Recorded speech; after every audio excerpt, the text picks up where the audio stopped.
Donc c'est parti les gars. Donc on va répondre déjà à Gapadre qui nous a parlé de Garp et du level de... Comment il s'appelle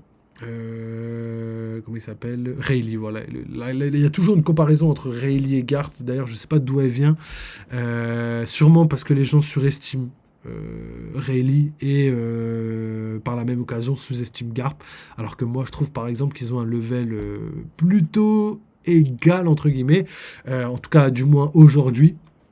Et pourquoi je dis ça? Parce que voilà, j'ai des preuves concrètes et très explicites que j'arrête pas de vous répéter depuis très très longtemps, et surtout avec les informations qu'on a dans la ruche avec Garp, parce que Garp, on l'avait jamais vu se battre réellement, et là, c'est la première fois qu'il se bat réellement.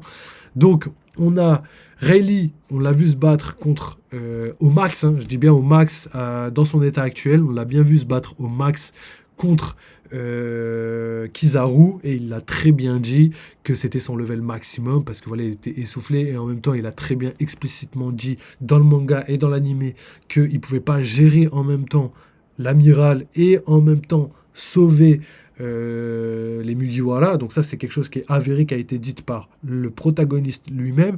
Et d'un autre côté, on a Garp qui se frotte à 2 fois cette puissance. Donc on a un amiral d'un côté, donc Aokiji, qui est sûrement même plus fort que Kizaru, mais bon, ça c'est un autre débat. Et en face, on a Shiryu qui est censé lui aussi être à peu près du niveau amiral. Donc on a 2 personnes au niveau de Kizaru, entre guillemets, parce que pour moi, ils n'ont pas le même niveau. Et ces 2 personnes-là vont se battre contre Garp. Et malgré tout, Garp va leur tenir tête, et pour le battre, il va falloir faire un coup dans le dos. Il va falloir que Kobe fasse une erreur, et c'est à cause de ça que Garp a perdu son combat. D'ailleurs, Garp a bel et bien réussi sa mission de sauver ses camarades et de les faire fuir en échange de son sacrifice, alors que Rayleigh, lui, n'a pas du tout réussi. Il n'a pas du tout réussi, je suis désolé. Il est arrivé, tous les Mugiwara se fait envoyer valser, et ça... Rappelez-vous qu'ils se sont fait envoyer valser, mais tout ce que j'ai dit par rapport à Rayleigh, quand il dit oui, je peux pas gérer en même temps les Mugiwara et tout, il n'était pas au courant que Kuma était du côté des Mugiwara. Il n'était pas du tout au courant. Donc, n'hésitez pas à les regarder pour être sûr, mais je les ai regardés déjà plusieurs fois, mais il n'était pas du tout au courant. Donc, il était bien sérieux, il était bien dans une optique de battre son ennemi, et au final, il n'a quand même pas réussi à protéger les Mugiwara, et en même temps de s'occuper de Kizaru. C'est quelque chose qui est avéré, c'est factuel, c'est pas moi qui le dis, c'est Rayleigh. Donc, allez sur son dos, allez pas sur le mien. Et pour revenir à Garp, pour la comparaison en direct, et ben là, il y a 2 personnes du niveau de Kizaru, il les affronte, et en plus de ça, il arrive à sauver Kobe et toutes les personnes civiles qui étaient sur l'île, il arrive à faire fuir tous ses commandants, etc., etc.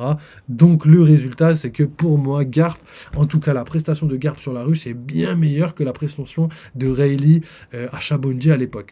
Donc pour moi, je pense qu'Oda est cohérent avec ce qu'il fait, et quand tu prends les informations, tu les décortiques et tu les analyses devant toi, c'est quand même difficile de dire qu'aujourd'hui, Garp est moins fort que Rayleigh.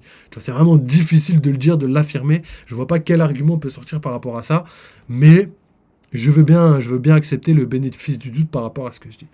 Donc ça, c'est une première chose. Ensuite, pour parler Prime, parce que c'est plutôt là que les gens se concentrent, là où je suis d'accord par rapport à Rayleigh, qui pourrait être supérieur à Garp, mais j'ai un contre-argument, c'est que Rayleigh maîtrise le Haki des rois. Mais bon, le Haki des rois, ça veut rien dire.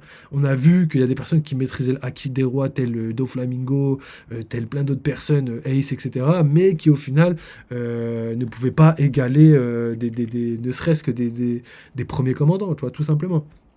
Et de l'autre côté, même si Rayleigh maîtrisait le Haki des rois, potentiellement que Garp, même sans Haki des rois, pouvait dépasser la puissance de Rayleigh. Pourquoi je vous dis ça? C'est vrai que comme ça, vu à première vue, on pourrait dire ouais, c'est bizarre quand même. Non. Pourquoi je vous dis ça? Parce que quand on voit le combat de Kaido vs Luffy a maîtrisé le Haki des rois, pourtant ses attaques n'étaient pas suffisamment puissantes pour battre Kaido. Et il lui manquait encore de la puissance, il lui manquait encore cette folie, cette rapidité, etc., qu'il a réussi à trouver avec le Gear 5.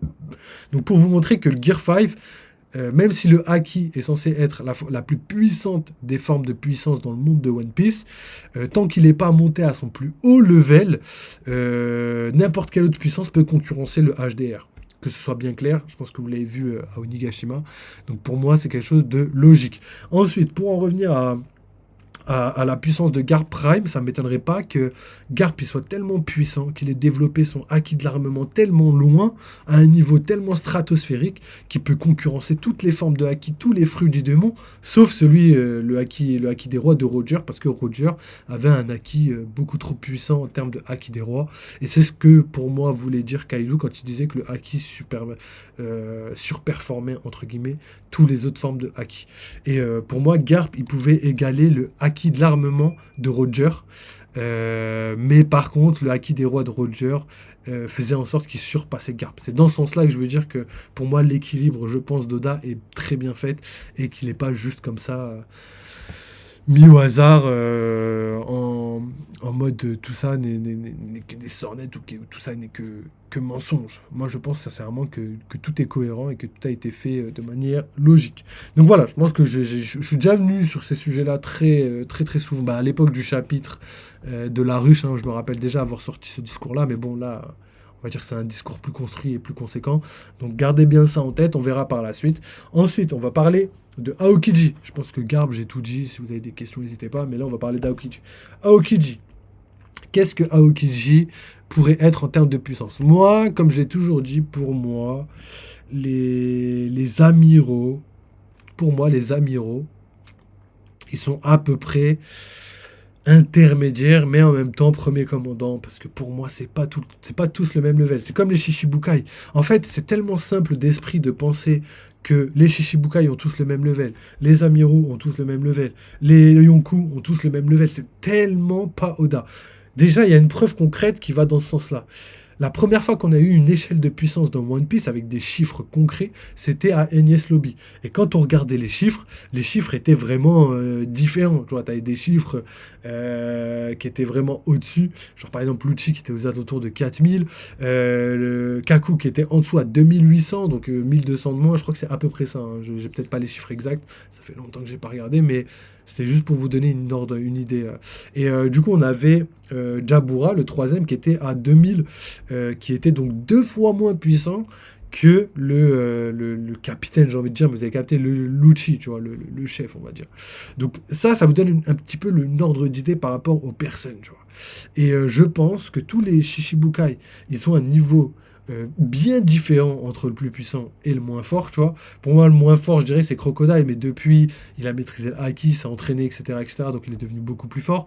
Et le plus puissant, pour moi, c'était Mihawk, parce que voilà, Mihawk, la légende, personne l'a vu combattre, on sait pas de quoi il est capable, il échangeait des coups avec Shanks, donc voilà, pour moi, je vois pas comment on peut imaginer un Mihawk faible. Après, qu'il soit moins fort que Shanks, je veux bien vous l'accorder, mais qu'il soit faible, genre au même niveau que Doflamingo, et que Luffy pouvait le battre en une patate, ça, je refuse de croire ça. Je refuse sincèrement de croire ça. Donc voilà pour moi. Et c'est pareil donc pour les amiraux, je pense qu'il y a des amiraux bien plus forts que d'autres. Je pense que Aokiji et Akainu, c'est les plus forts. Hein. Je vois bien Aokiji intermédiaire et Akainu empereur. Je vois bien les autres intermédiaires, après avec des puissances différentes. Pour les Yonkou, c'est la même chose. Je vois mal Big Mom pour pouvoir égaler avec Shanks, tu vois. Je vois quasiment... Pour moi, c'est même limite impossible, tu vois. Donc déjà, quand on a ces deux informations, on peut supposer que les levels sont pas fixes et sont pas genre tous sur la même lignée, tu vois. Pour moi, on a Kaido qui était vraiment au-dessus de tout le monde, on a Barbe Blanche qui était vraiment au-dessus de tout le monde, et ça a été dit, tu vois, à l'époque de Barbe Blanche était l'homme le plus fort du monde. À l'époque de Kaido, Kaido était la créature la plus forte du monde. À l'époque de Roger, c'était la chose la plus puissante du monde. Donc voilà, vous avez des échelles de puissance qui changent. Et pourtant, Kaido était considéré comme un simple empereur, alors que au vu de sa puissance, il devrait être considéré bien plus fort, tu vois.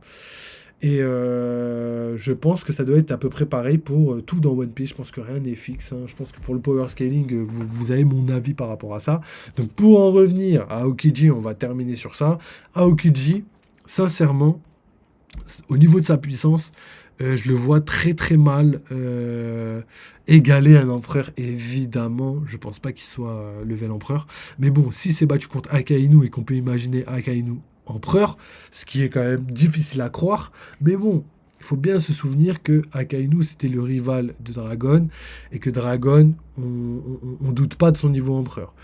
On peut aussi imaginer que Akainu et Aokiji, ils se battaient à peu près à armes égales, mais le côté armes égales et le combat de 10 jours, pour moi, je le mets sur le dos de leur fruit du démon, tu vois.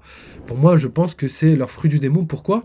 Parce que ils ont modifié la nature même des îles, tu vois. Et ça ressemble un petit peu aux paraméciens qui sont capables d'influer sur leur environnement de manière temporaire. Peut-être que les Logia, ce sera ça, mais de manière définitive. Peut-être qu'il y a un éveil de puissance, hein, un petit peu comme dans Avatar, je ne sais pas si vous l'avez la ref, le maître de l'air. Quand on voit les maîtres du feu, et ben t'as la fille pardon, du roi du feu qui est capable d'utiliser des flammes bleues. Et en termes scientifiques, en termes de température, la flamme bleue surpasse la chaleur d'une flamme rouge, mais pas que. Elle surpasse aussi la chaleur du magma. Donc quand on a toutes ces informations, on peut se dire sincèrement que voilà, au niveau des températures, peut-être que le Logia du feu deviendra une flamme bleue en mode éveil et que ça fera un power-up de puissance. Je pense bien que les Logia, leur éveil, ce serait un power-up de puissance au niveau de l'élément de leur fruit, donc passer d'une flamme jaune à une flamme bleue, mais en même temps une influence sur leur environnement de manière définitive. Et pourquoi je pense ça? Parce qu'on a vu les fruits de type mythique, ils sont capables de faire exactement la même chose. On a vu Luffy. Fruit de type mythique, il est capable d'influencer son environnement et de rendre tout son environnement élastique, comme un paramécien, mais il a aussi une forme très spéciale, une forme de power-up qui permet de changer en une version bien plus forte de lui-même. Donc quant à ces informations, tu vois qu'il a un éveil, mais il a aussi, on dirait, un éveil de Paramécia. Un éveil de Zoan, un éveil de Paramécia. Et l'éveil des Zoan, on le sait, je viens de le dire, c'est le fait de pouvoir se transformer en une version meilleure de soi-même, plus équilibrée, plus épurée, un peu à la Freezer qui se transforme de plus en plus gros, que la dernière forme, c'est la plus petite, parce que c'est la moins énergivore et aussi la plus puissante en rapport puissance énergie. Donc vous avez capté que là, c'est un petit peu la même chose, je pense, pour les transformations. Et vu que j'ai parlé de Freezer, rappelez-vous aussi que Oda a travaillé avec Akira Toriyama, donc je pense que ça pourrait prendre tout son sens et que ça a vraiment un intérêt réel dans le manga. Donc voilà pour le power scaling, je pense que je vous ai éclairé sur ma vision et ma méthode de pensée par rapport à la jauge de chaque personnage. Pour moi, pour récapituler, donc les empereurs, mais il y a des empereurs qui sont bien plus puissants que d'autres, hein, comme Roger qui, avant de devenir roi des pirates, devait peut-être être considéré comme un empereur, a fini bien au-dessus de tous les autres empereurs, tu vois. Ensuite, on a Barbe Blanche qui pouvait limite l'égaler, mais qui était aussi considéré comme un empereur. Donc on a levé le roi des pirates, Yonko plus, on a Barbe Blanche. Je pense qu'il pourrait en avoir d'autres, hein, comme, je sais pas, Shanks, je les mettrais bien dedans. Après, peut-être, je sais pas moi, Kaido Prime, peut-être, tu vois. Donc, toutes ces personnes, je les mettrais dans cette case, on va dire.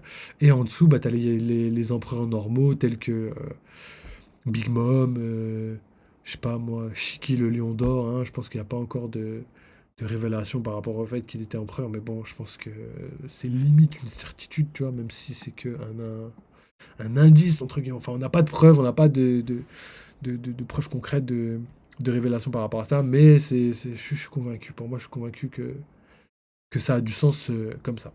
Donc voilà pour les power scaling. Je pense que j'ai fait le tour. Est-ce qu'on a autre chose?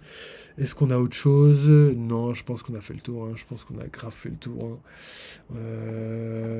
Ouais, Aokiji, Galaxy Impact. Je pense que c'était les choses les plus importantes de l'épisode. Et je pense que c'est déjà pas mal. Donc les gars, n'oubliez pas hein, le petit Discord, le petit Twitter. Il y a YouTube aussi. Hein. Vous pouvez participer de manière financière si jamais vous le voulez, vous le pouvez. Sinon, juste le petit like, le petit follow et le petit commentaire, c'est ce qui aide le plus au niveau du référencement et au niveau de l'algorithme. Donc n'hésitez pas les gars. N'hésitez pas, vous mettez genre référencement, vous mettez merci pour ta vidéo, ce que vous voulez les gars surtout, n'hésitez pas. D'ailleurs si vous avez des questions et tout, ou même des sujets que vous voulez que j'aborde en vidéo, n'hésitez pas à me le dire. Vous me dites ouais j'aimerais bien que tu abordes la théorie de machin chose de Im-sama par rapport ou Gorosei, est-ce que c'est la même personne? N'hésitez pas à me dire dans les commentaires. Et moi, de toute façon, je ferai en conséquence. On est là, les gars, vous inquiétez pas. Donc voilà pour le live. Je pense que je vais arrêter. J'ai trop trop chaud, les gars. Il fait tellement chaud. C'est une dinguerie. Voilà, l'été, j'en ai marre de live. Donc voilà, merci encore d'avoir suivi ce live. N'oubliez pas, vive les jeux vidéo, vive One Piece. On se capte très très très vite. Voilà, je vais jamais réussir. Allez, ciao les mecs.